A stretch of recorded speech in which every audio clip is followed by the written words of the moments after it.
casi sentencias. El alma es, en alguna medida, todas las cosas. Y la otra de Santo Tomás, que lo propio del sabio es ordenar. En la primera se nos da a entender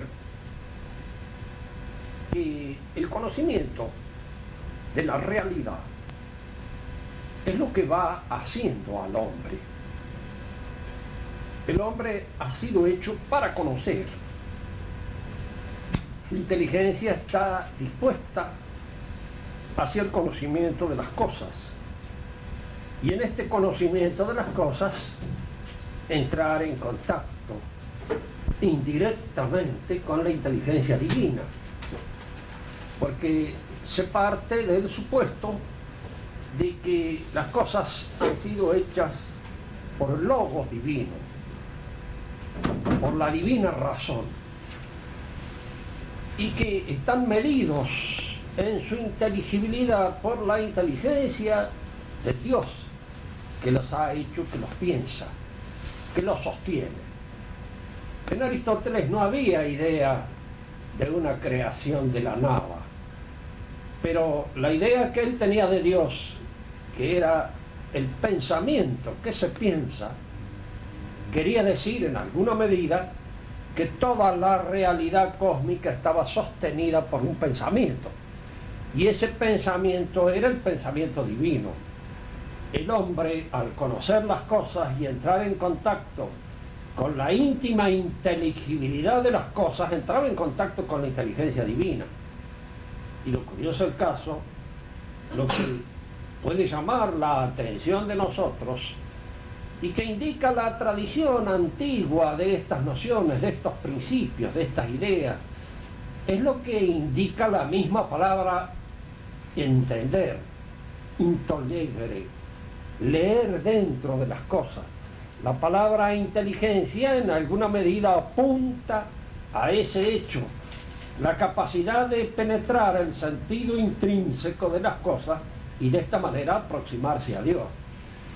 El alma del hombre se realiza, se perfecciona a través del conocimiento, pero el conocimiento viene a ser desde el punto de vista del espíritu como la comida desde el punto de vista corporal. Uno es corporalmente un poco lo que come, porque lo que come pasa de alguna manera a realizarse en su cuerpo, y uno recibe influencia de aquello que come en su salud, en la disposición que demuestra en todas sus aptitudes de carácter corporal.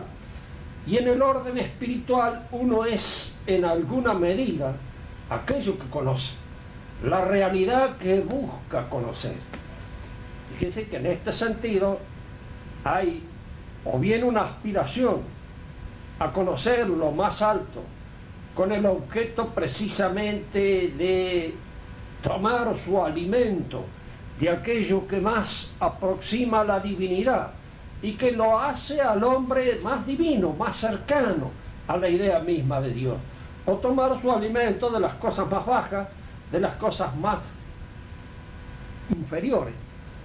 Uno se degrada en su conocimiento y en cierta manera pierde ese ímpetu que lo lleva al alma hacia Dios.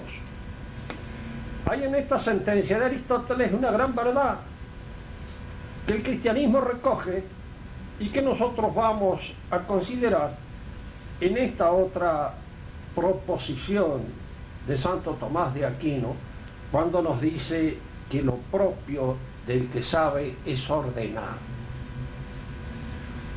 Uno sabe en realidad algo, conoce un aspecto de la realidad, conoce un hecho, un dato.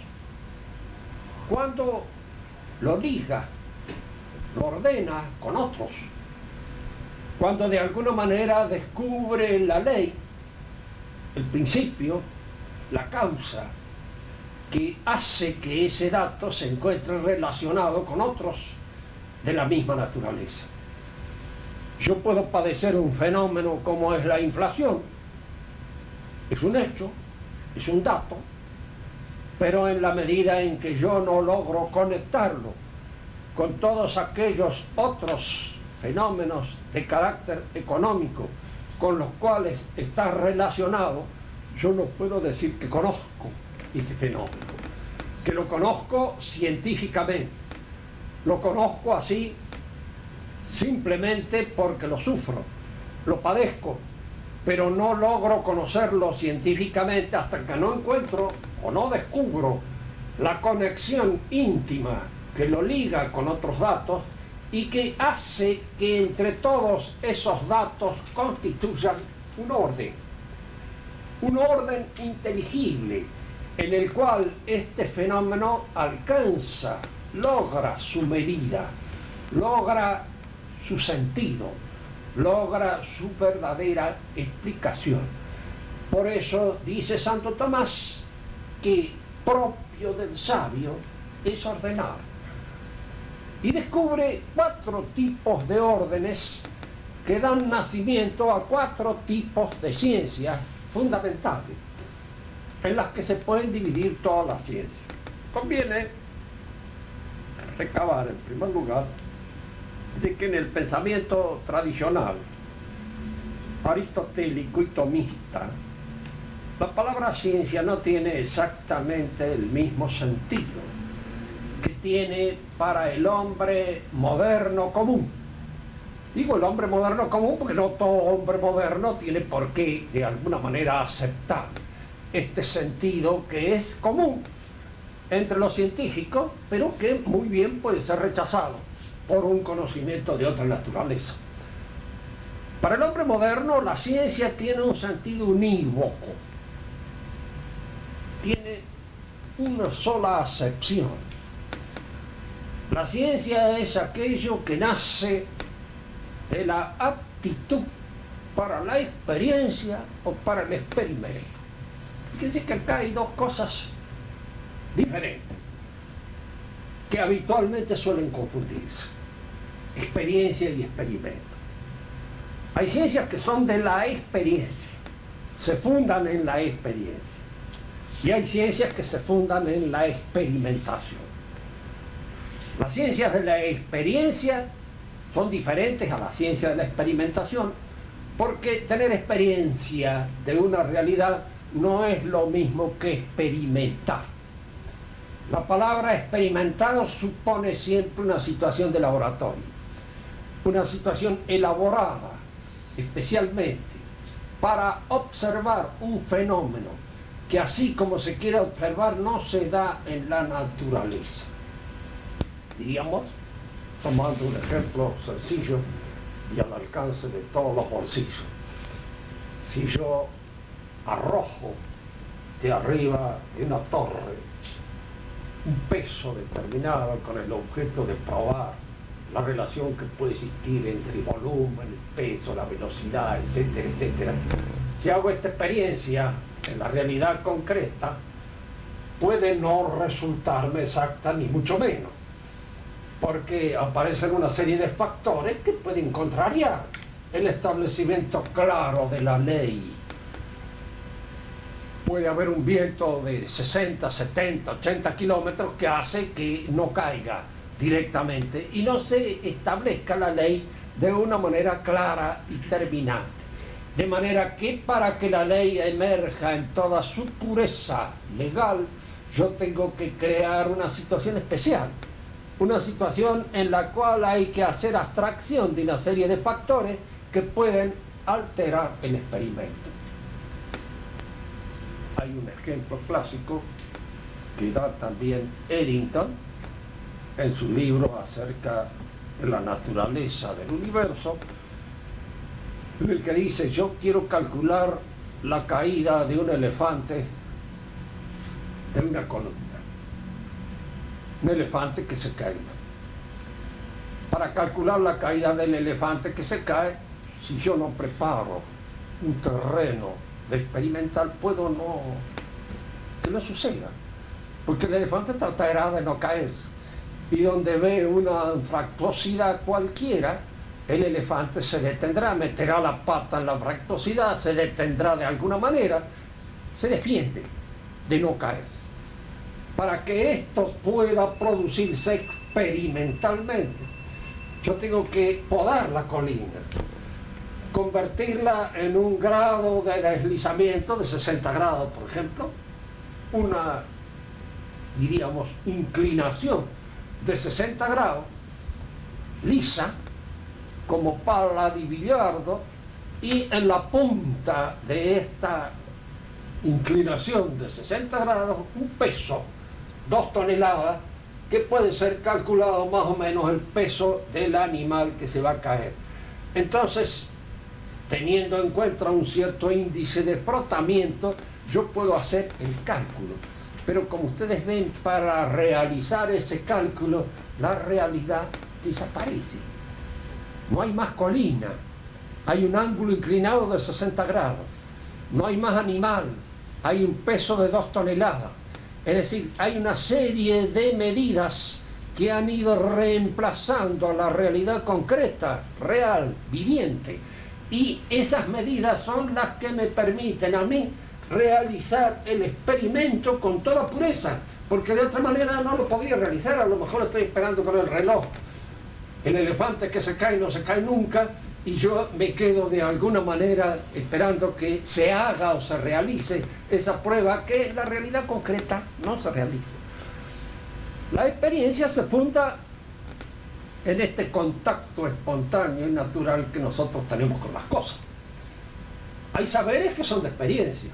Tomemos un ejemplo también, por ejemplo, que no son experimentables.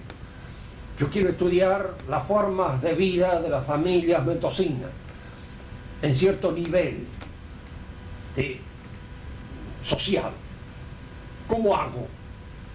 Creo una familia especial en el laboratorio para observarla. Indudablemente, aun cuando yo contemplara una sola familia tipo, en la cual estableciera una serie de conexiones o de relaciones puramente imaginarias y abstractas, no estudiaría la familia mendocina.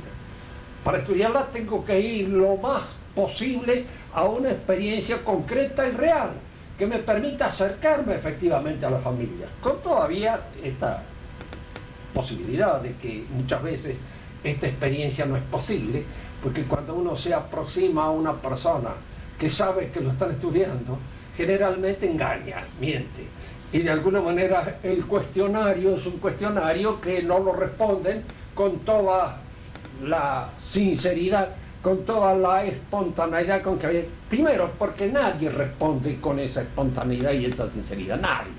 Habría que observarlo a uno actuando sin que el otro lo viera. Y entonces, de alguna manera, en la medida en que uno lo ve y lo observa, en esa espontaneidad concreta con que se pronuncia, con que se resuelve, entonces yo podría más o menos constatar cuál es las formas de vivir, las formas del comportamiento, el trato entre uno y otro. Ustedes piensan nada más que de esto. Observo el trato entre el marido y la mujer. Pues el hecho de que esté yo presente y sea un testigo frente a la cosa cambia completamente la modalidad. El marido puede ser todo mieles y de una gran dulzura, y la mujer también. Pero se va uno, se va el testigo, y entonces empiezan las verdaderas cuestiones de la casa a ventilarse, y a ventilarse a veces de una manera que no es precisamente aquella con que se presentan ante el observador. Ciencias de la experiencia son aquellas que se fundan en la observación concreta de las cosas. ¿Cómo puede ser, por ejemplo, las investigaciones de carácter sociológico, que dan nacimiento, que sirven posteriormente para la constatación de la historia? Por eso todos los elementos que de alguna manera me aportan una experiencia sobre los hechos concretos pueden pasar a convertirse en datos de esa ciencia que se llama historia. Para el hombre moderno, las ciencias son o ciencias de experiencia o ciencias experimentales. Y las ciencias experimentales son siempre ciencias que tienden a cuantificarse en la medida en que prescinden de elementos reales, concretos, tal como se dan. Fíjense que en el estudio incluso de laboratorio de las enfermedades se procede en general sobre una serie de elementos elegidos. El médico clínico es un buen médico clínico en la medida en que es capaz de observar la realidad concreta, en que es capaz de observar este enfermo, y no solamente el enfermo ideal, que es el que figura en el libro de patología. Y la capacidad de un médico está en esa adaptación a la situación concreta del enfermo, a sus condiciones reales, a lo que efectivamente demuestra, a lo que efectivamente tiende. En el pensamiento moderno, la ciencia se configura según estas dos modalidades: la experiencia o la experimentación. Y lo demás no es ciencia. En el fondo del pensamiento de un buen científico, como podría ser en sus ciertos momentos, eso medio filósofo, algo charlatán y a veces científico, que se llamaba Bertrand Russell, para él no había más ciencia que esta. Todas las demás cosas, eso que se llama filosofía o eso otro que se llama un saber de distintas categorías, no entra dentro de la concepción de la ciencia. En cambio, en el pensamiento tradicional clásico, en el que aparecen las figuras de Platón, de un Aristóteles, de Santo Tomás o de San Agustín, la ciencia tiene un sentido analógico. No es eso solamente ciencia. No porque se niegue que esto que el hombre moderno considera ciencia sea ciencia. No es. Es una forma de aproximación a la realidad que tiene su valor, que tiene su fundamento, pero no es la única. Y ni es exclusiva. Porque incluso la realidad que quedara pura y exclusivamente reducida a este tipo de conocimiento sería una realidad amputada en todos los aspectos cualitativos que la configuran. Sería una realidad a medias, sería medio realidad, y no la realidad en el sentido total y concreto del término, completo. Tomemos un ejemplo sencillo, como todos los ejemplos que hemos estado dando, con el objeto de hacer ver también esto. Si nosotros fuéramos a analizar cuantitativamente lo que un hombre vale, lo hemos dicho ya en alguna otra oportunidad, pues llegaríamos a la conclusión desolada que han llegado algunos norteamericanos, que el hombre no vale más de $70 por la composición de lo que lo constituye químicamente, por el valor de aquellos elementos que entran en su composición química. No excede los 70, y creo que me estoy excediendo, debe ser más barato, y en la actualidad debe haber una cosa, pero supongamos que esta observación o esta visión del hombre me da un panorama amputado de la realidad. ¿Es eso un hombre o un cadáver? ¿Qué es eso que yo estoy suputando? En cierto modo, cuando analizo o observo al hombre desde un punto de vista puro y exclusivamente fisiológico, también entro en contacto con el hombre y puedo decir, estoy estudiando y haciendo una consideración perfectamente válida acerca de lo que es el hombre. Pero después de obtener todos los resultados que esta meditación y esta experiencia y experimentación me permiten obtener, llego yo a un conocimiento del hombre. Todos esos elementos clínicos, todos esos elementos de diagnóstico que están allí a la vista y a la observación del clínico lo constituyen a usted, lo reemplazan a usted. Usted es esos elementos, o usted está existiendo aparte de una manera completamente diferente que nada tiene que ver con todo este enorme aporte, con todo este enorme legajo que ha salido de una observación en el cual usted es visto a un nivel en el que usted, como yo, no se pronuncia, no se produce, no es usted. Es una cosa que tiene que ver con usted, pero no es usted. Es decir, que en cierto modo, para recuperar nuestra relación con la auténtica sabiduría, nosotros tenemos que recuperar la noción tradicional de la ciencia como un elemento analógico.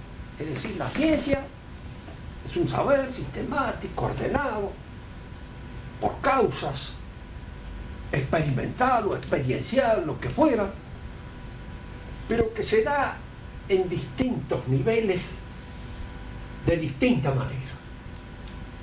Una cosa es una ciencia en el nivel teórico, otra cosa es una ciencia en el nivel práctico, otra cosa es una ciencia en el nivel lógico y otras cosas una ciencia en el nivel técnico, productivo o poético, como decían los griegos, de una manera que conviene seguir utilizándola, porque las palabras técnico, artístico o productivo entre nosotros a veces no significan lo mismo y de alguna manera inducen a comprometer nuestra claridad en la percepción del hecho. Para Santo Tomás, conocer era ordenar. Y había 4 tipos de órdenes que daban lugar a 4 tipos de ciencias distintas. Al mismo tiempo que tenían algo en común, eran ciencias, pero algo que los distinguía. Y precisamente cuando una cosa tiene algo en común y algo que lo distingue en el mismo concepto, ese concepto se lo llama análogo.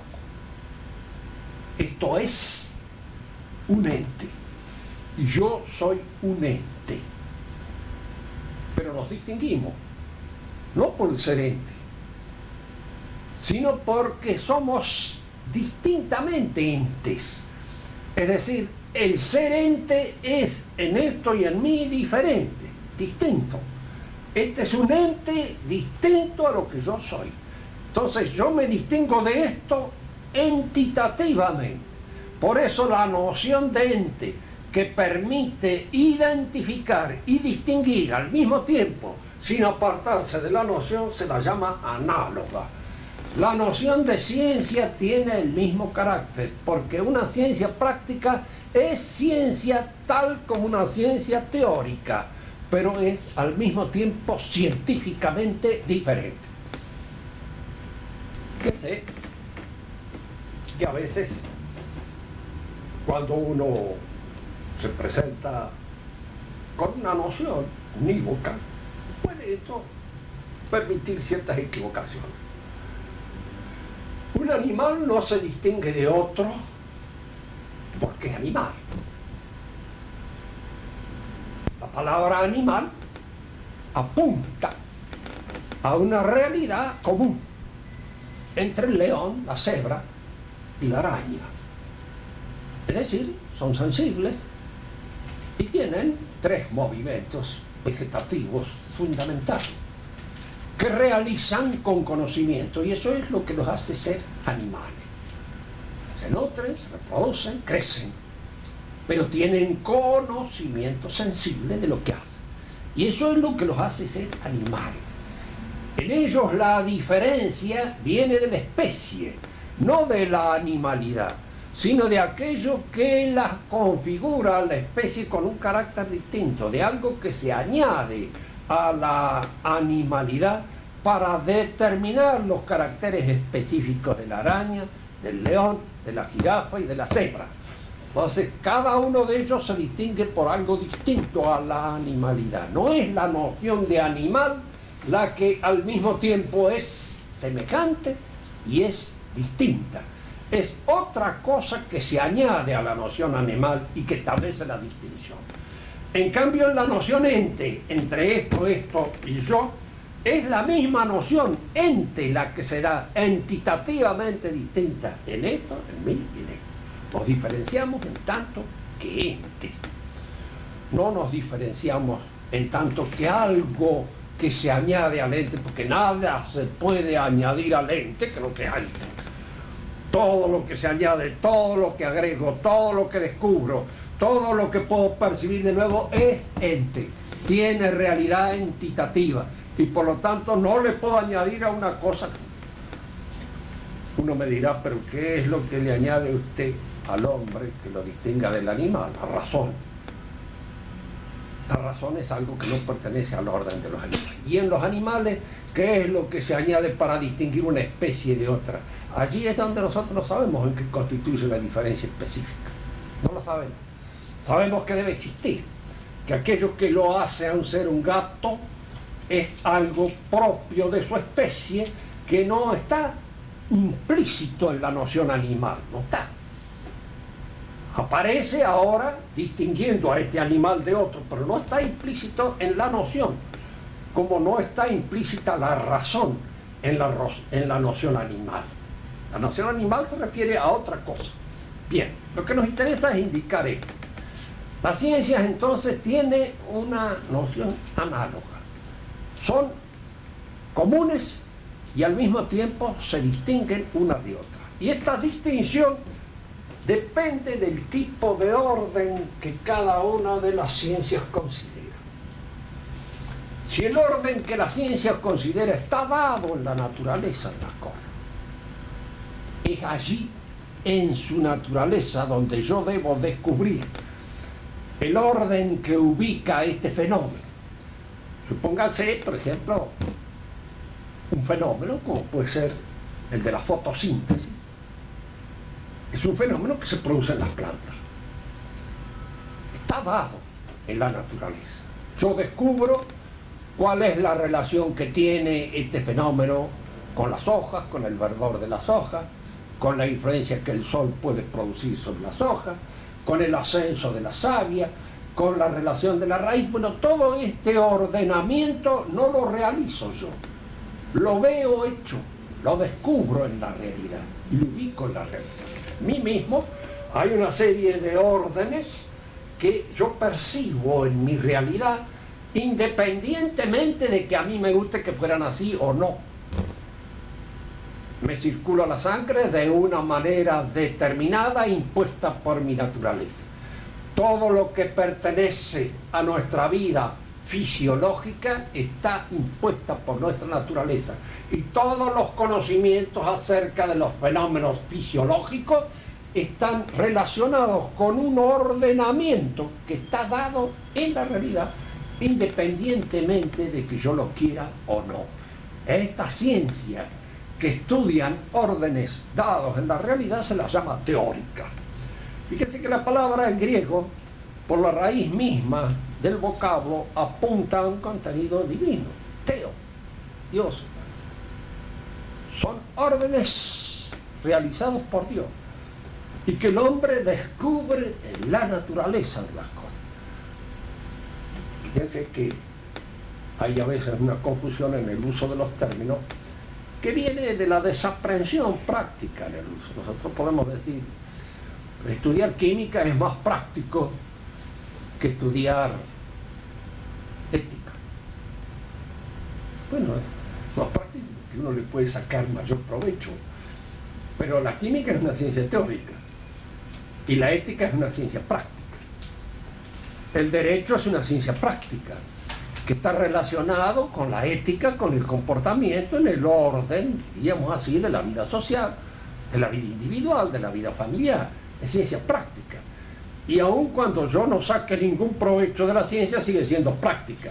Aquí el sacar o no sacar provecho, yo creo que yo he vivido en general de enseñar metafísica, a pesar de que no es una ciencia muy redituable, pero me ha permitido más o menos mantener mi casa y mantener las relaciones, diríamos, familiares, que han sido bastante numerosas, con la enseñanza de una ciencia que no tiene nada que ver con la ganancia, que no tiene nada que ver con la economía y que no tiene nada que ver con eso a lo que nosotros desaprensivamente llamamos práctico.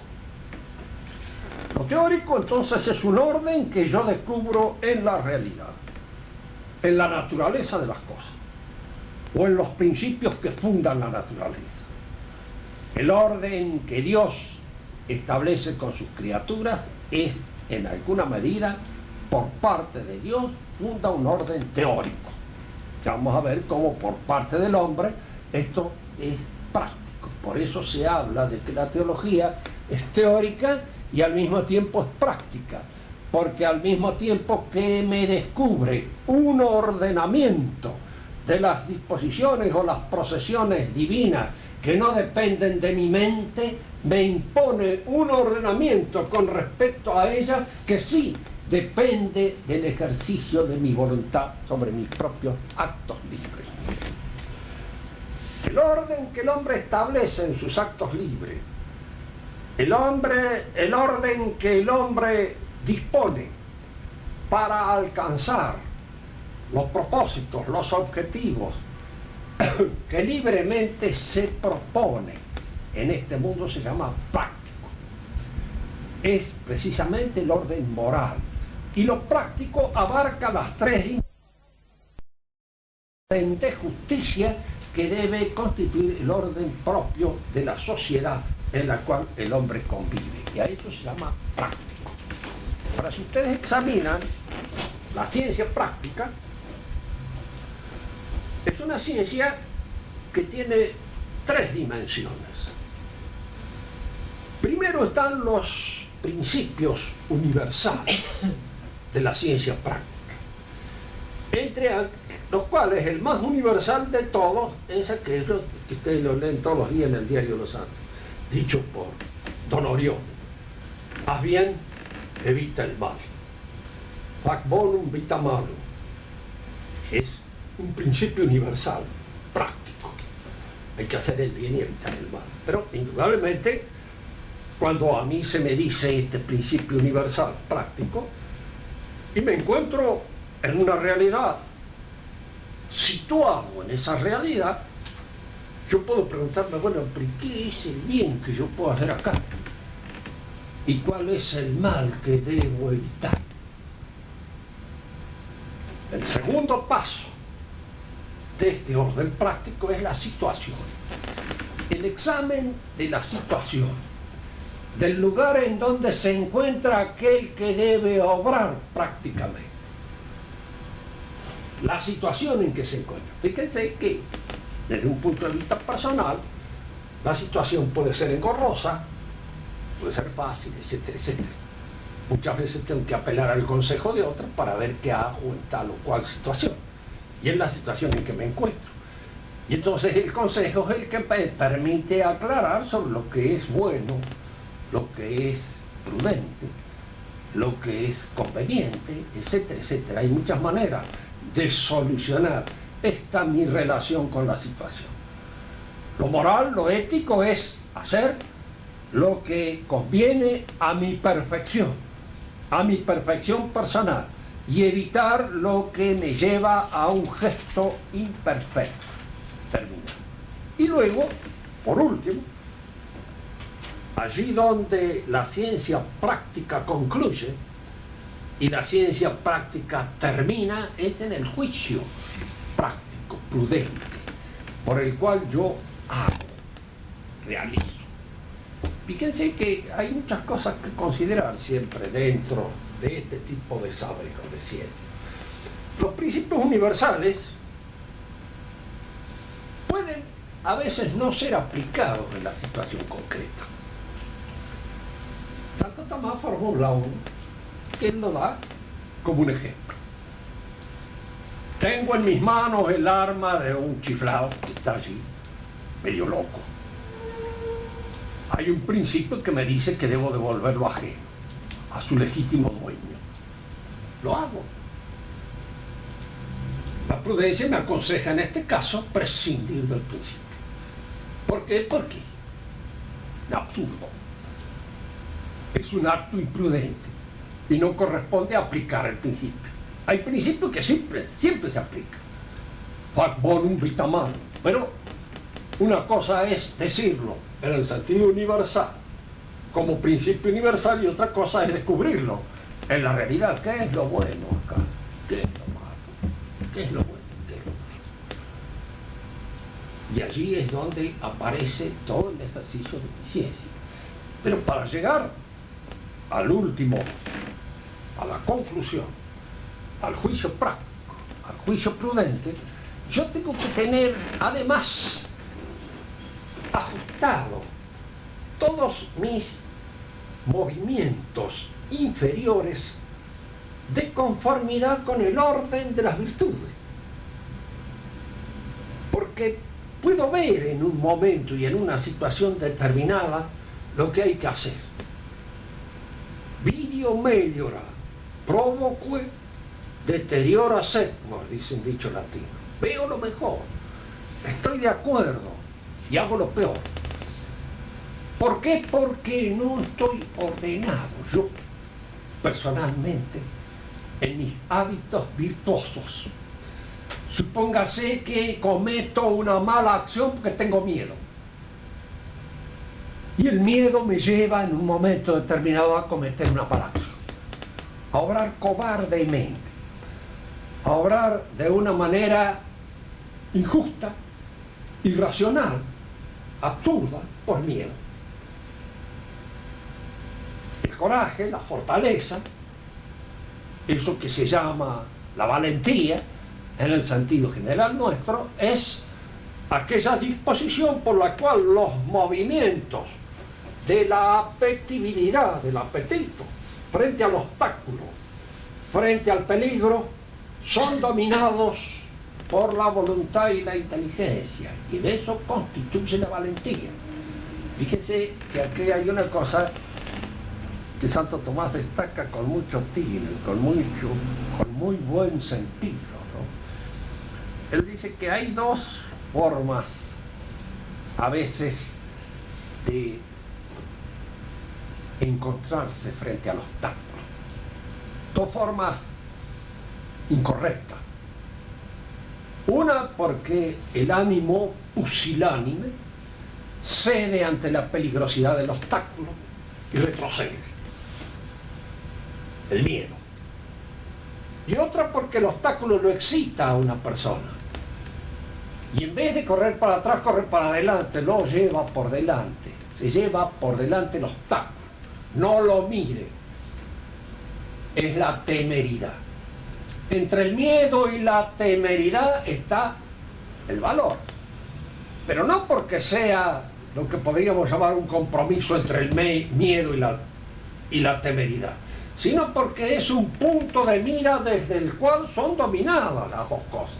Porque en mi temperamento puede haber una tendencia temeraria, puede gustarme el peligro, excitarme un poco el peligro, y tengo que dominar ese gusto, esa excitación que me provoca el peligro, con el objeto precisamente de no llevarme por delante las realidades y cometer actos imprudentes.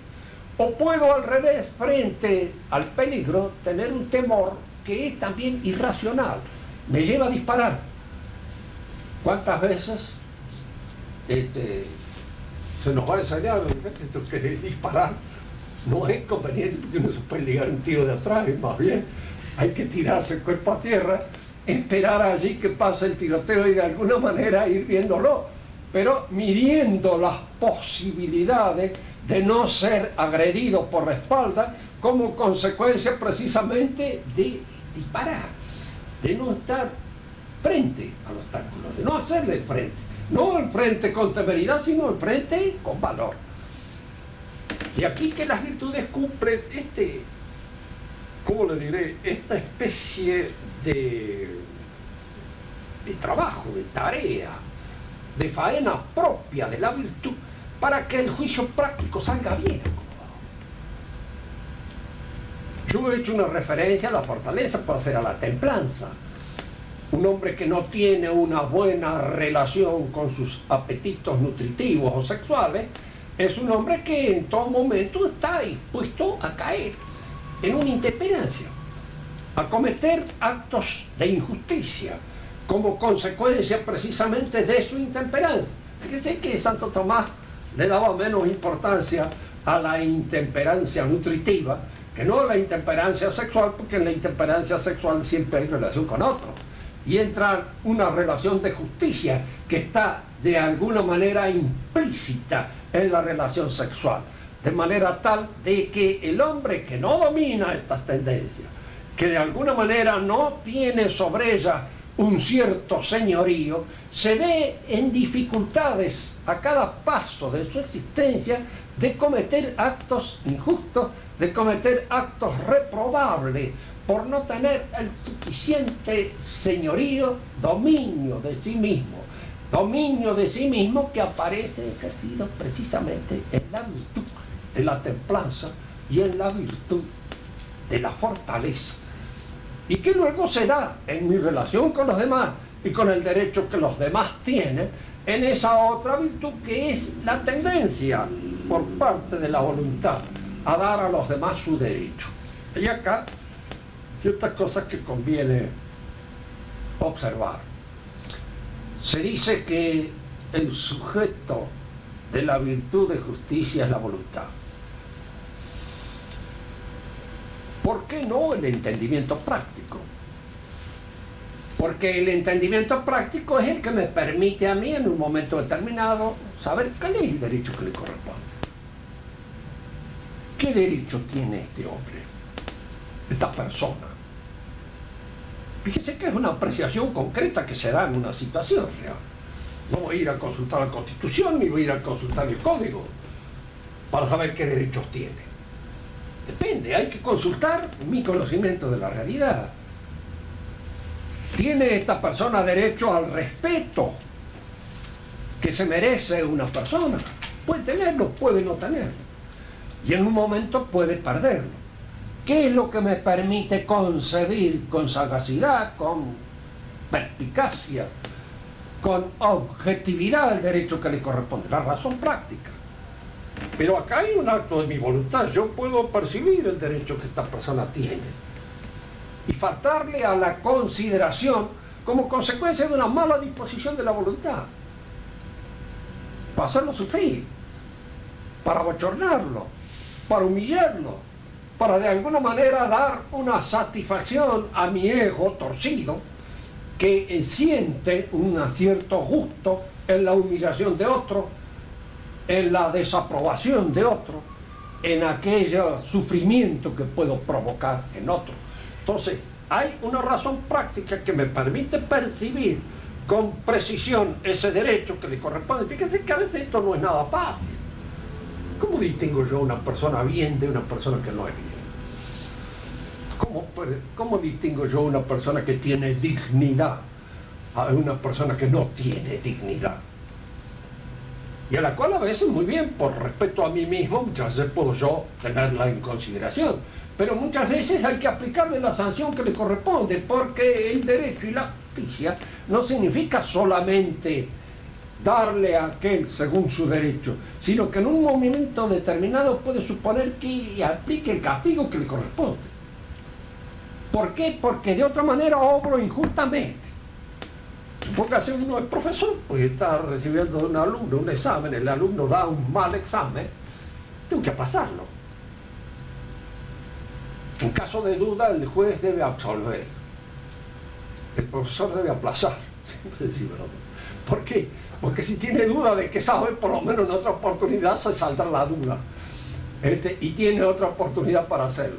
En cambio, si yo tuviera que mandarlo preso, en caso de duda, sería una cuestión de tener más bien en consideración de que no lo va a pasar años de cárcel por una cosa que en sí mismo es dudosa y de la que yo no tengo absoluta seguridad. El orden práctico es aquel orden que nosotros realizamos en nuestros actos voluntarios para alcanzar aquella perfección que conviene y que suponen precisamente el ejercicio de la razón práctica. La razón es una sola. En parte puede dedicarse a estudiar una ciencia teórica y al mismo tiempo se ejercita prácticamente. Pero aquí estas dos cosas de la razón suponen la ejercitación de virtudes, perdonen la pedantería, pero en filosofía se dice así, dianoéticas, lo cual suponen virtudes propias del entendimiento. Hay virtudes del entendimiento o hábitos buenos del entendimiento que nacen del conocimiento teórico y en la práctica teórica. Hay hombres que adquieren una gran aptitud como ejercitación en este tipo de conocimiento y que carecen completamente de olfato para la vida práctica. Es decir, que no son capaces de percibir bien, con claridad, cuál debe ser su conducta y su relación con las personas con las cuales se topan. Supóngase un genio, por ejemplo, de la filosofía, como puede ser el mismo Nietzsche. En su relación con las personas era de una torpeza infinita. Increíble. ¿Por qué? Porque o tenía una tendencia a exaltarlos en función de aquella euforia que en cierto momento se apoderaba de él, o a desconsiderarlos totalmente en función de una cierta tirria que también se apoderaba de él y que le impedía tener una visión objetiva de las personas, conocerlas en lo que son para poder adecuar mi conocimiento a esas. Por eso la razón práctica, que a veces un hombre la tiene muy bien desarrollada y que es la que le permite esa relación de convivencia que es capaz de llevar con tanta soltura y que a lo mejor no tiene conocimiento o entendimiento para el desarrollo del conocimiento de las ciencias teóricas. Carece de capacidad para las ciencias teóricas, pero no tiene las ciencias prácticas. La otra forma del conocimiento, el otro orden del conocimiento, vamos a exponerlo brevemente, es el de la poiesis. No vamos a hablar del de la lógica, porque es muy conocido, además es bastante aburrido. En alguna otra oportunidad podremos referirnos a él, pero sí de la poiesis. La poiesis es la capacidad de transformar la realidad que el hombre tiene, creando una serie de cosas que sirven para su mejor instalación, más cómoda, más bella, más útil. Una casa es un objeto poético, una chacra es un objeto poético, una empresa es un objeto poético. En todas estas producciones en las que el hombre entra con el propósito de transformar la realidad, y al transformar la realidad, hacerla más conveniente al desarrollo de su propia vida, en todas estas faenas hay dos aspectos que distinguir también. Uno es el plan conforme al cual yo voy a obrar, y otra es la realización concreta de ese plan. Hay veces que entre el plan y la realización concreta hay una adecuación, como del guante a la mano, pero a veces la planificación no toma en cuenta ciertas carencias, ciertas faltas, ciertas ausencias, que en la realidad hacen que este plan resulte utópico, o resulte de alguna manera inadecuado, o resulte en alguna medida falso. A mí me puede gustar mucho una casa con tales y cuales cosas, pero cuando la pongo a la consideración del experto, me dice: esto le va a costar a usted un ojo en la cara. Tiene que suprimir esto, esto, esto y esto, porque si no, esto es carísimo. Y tiene usted que adecuar este plan a las posibilidades de su bolsillo y ordenarla a tal cosa. Ustedes ven, hay en la poiesis un aspecto de planificación y un aspecto de realización al cual está subordinado el aspecto de planificación. ¿A qué íbamos con esto? A lo siguiente. En la visión del universo, por ejemplo, que tiene Marx, a partir precisamente del auge de la burguesía, el mundo es considerado más bien como una realidad plástica que debe ser transformada al servicio del hombre. Lo fundamental en el hombre es el trabajo, la capacidad de transformar la realidad. Toda la realidad es materia transformable para el trabajo y la acción del hombre.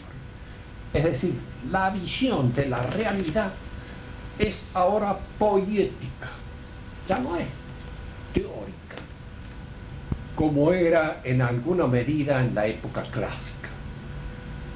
Para un Aristóteles, para un Santo Tomás, la realidad está dada dentro de un cierto orden que yo debo conocer y respetar para poder obrar. Para el mundo burgués, del cual Marx va a ser uno de los expositores más competentes, el mundo es prácticamente materia que yo debo elaborar, transformar, para realizar en él mi casa. Es poiesis, no es más teoría. Por eso Marx puede decir, porque llama teoría al plan de conformidad con el cual se debe obrar transformadoramente sobre la realidad. Y como este plan sobre el cual se debe obrar transformadoramente sobre la realidad tiene que ser posible, porque si no es verificable en la realidad es un mal plan. Si yo esto le llamo teoría, indudablemente esta teoría depende de la realización que yo después llamo práctica, es decir, de la verificación, de la posibilidad de hacerse. Y entonces hay en el pensamiento marxista esta idea de que la teoría está supeditada a la práctica, es decir, a la poiesis, a la acción, a la verificación posterior de este plan que yo he propuesto. Pero hay acá una interpretación falsa de la realidad. Ni eso es teoría, en el sentido clásico y tradicional del término, porque la teoría es otra cosa. Está él hablando dentro de una visión puramente poética, sin tener en cuenta el orden que Dios ha puesto en las cosas y que constituye precisamente el objeto formal propio de la ciencia teórica. Y por eso él puede cometer este error, porque llama a la teoría poiesis, porque para él lo que debió ser teórico es ahora puramente poético. En el orden tradicional lo teórico es primero, porque yo tengo que conocer antes de obrar. Si yo no conozco, aunque sea intuitivamente, mis propias posibilidades, no puedo obrar prácticamente. Tengo que conocer mis posibilidades. La humilitas o la humildad es la virtud que me permite conocer mis posibilidades. En cuanto yo no tengo esa virtud, yo exagero mis posibilidades y cometo errores en el orden práctico, porque no tengo el sentido de la medida de lo que puedo hacer. Y lo que puedo hacer está determinado por un orden teórico de naturaleza. De manera que conocer la naturaleza es previo a actuar, aunque este conocimiento sea tácito, no esté claro ni esté explícito en el que obra, pero lo tiene porque conoce la medida de lo que puede hacer.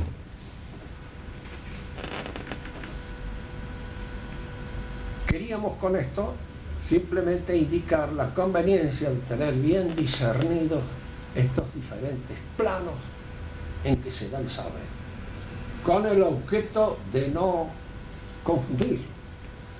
Hay en el marxismo una confusión que no nace de la falta de conocimiento del griego, por supuesto de Marx, que sabía griego, sino una falta de... no es falta, es simplemente una apreciación titánica de la realidad. Él ve la realidad pura y exclusivamente como algo que el hombre tiene que hacer, que el hombre hace, que el hombre realiza, que el hombre transforma, y transforma en su propia casa.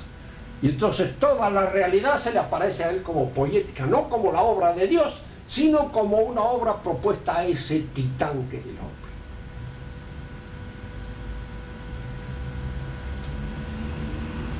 El hombre se hace conociendo la realidad y de esa manera rindiendo el tributo que corresponde al autor de la realidad, que no es él, sino que es Dios. Si quieren hacer alguna pregunta. Me quedó claro la palabra poiesis.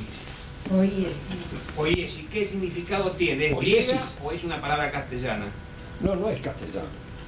La palabra castellana que la mira totalmente no existe. Porque puede querer decir, primero, en griego mismo quiere decir infinidad de cosas. Nosotros la podemos utilizar precisamente para evitar decirle en español que podía ser productivo, podía ser técnico, podía ser artístico, etcétera, etcétera. Pero cada uno de estos términos, los productivos, los técnicos y los artísticos, se refieren a ciertas actividades especiales, no a todo lo que abarca la poiesis. Por eso es conveniente llamarla en griego, así como llamamos a la teoría, teoría. Los latinos no la llamaban teoría, la llamaban speculatio. En latín es speculatio, pero la palabra speculatio no traduce bien claramente. Carece de lo que podríamos llamar jerarquía teológica, que la palabra teoría la tiene. Porque el especulatio es simplemente aquello que se refleja una cosa o una realidad. No dice tan bien como lo dice la palabra teórico. La palabra teórico sí, porque la palabra teórico tiene en su raíz misma esta connotación teológica que lleva al orden que Dios ha establecido en las cosas. El conocimiento filosófico podría ayudar o llevar a una perfección individual en cuanto a como conocimiento filosófico. Dentro de lo que es natural en el hombre, es el conocimiento que lo lleva a la perfección posible, a todo lo que le es posible. Lo que pasa es que, de hecho, un conocimiento filosófico puro, que actúe sin luces de carácter teológico, no existe. Por eso digo yo, si No existe. Claro, si no va mezclado con teología. No existe. No está ningún filósofo, yo no conozco ninguno. Porque en Platón se mezcla con la fe de Platón y con lo que él traía como consecuencia de la tradición dentro de la cual pensaba. En Aristóteles también. No hablo de Santo Tomás y San Agustín porque están especulando a la luz de la teología. Y los modernos en realidad lo que hacen es tomar la teología, vaciarla de todo contenido sobrenatural y en alguna medida dar una interpretación naturalista de lo que es el orden sobrenatural. De manera que también proceden, aunque de una manera corruptora, sobre los contenidos de la fe. Así que no existe la teología pura, la filosofía pura. No existe, no se da. Es una moción de deseo, pero en realidad no pasa de ser eso. ¿Cómo podría yo lograr mi perfección a través de un conocimiento filosófico? Porque ni el juicio que podría tener para saber si esto está bien o esto está mal. Mira, hay casos en la historia de la filosofía en que los hombres han pensado con prescindencia de toda referencia al orden teológico. Es el caso de Nietzsche, que decía, y que lo tengo bien presente, porque lo he estado considerando hace relativamente poco, ¿no es cierto? Pero las conclusiones que llegan son espantosas. Horrible, incluso imposible de soportar, hasta para él mismo, no pudo soportar más, se volvió loco, y que lo llevó a la locura ese. Yo creo que algunos pretenden extraer de la locura su filosofía, pero yo creo que es al revés, que es de su filosofía donde hay que explicar su locura, porque es la filosofía la que lo volvió loco. Y no que sea el producto de un loco, porque a veces es de una sagacidad, de una penetración, de una luminosidad en alumbrar ciertos aspectos de la realidad que es realmente asombrosa, pero mal, fallando. Porque claro, el hombre que empieza a especular y no admite la existencia de Dios, que está midiendo su conocimiento, también la por creerse Dios. Que el universo es aquello que su mente ha hecho y ha pensado. Terminó las últimas partes de su vida escribiendo una serie de cartas donde ya estaba loco y todo, que lo encontraron a vez tocando el piano hasta con los pies. Ya había caído en una especie de delirio dionisíaco, pobre diablo. Es eso.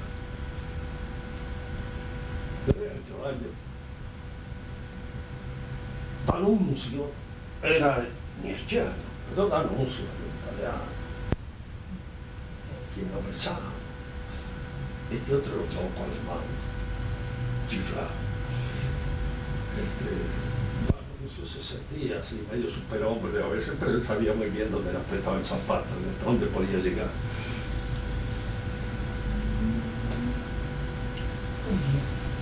Muy bien.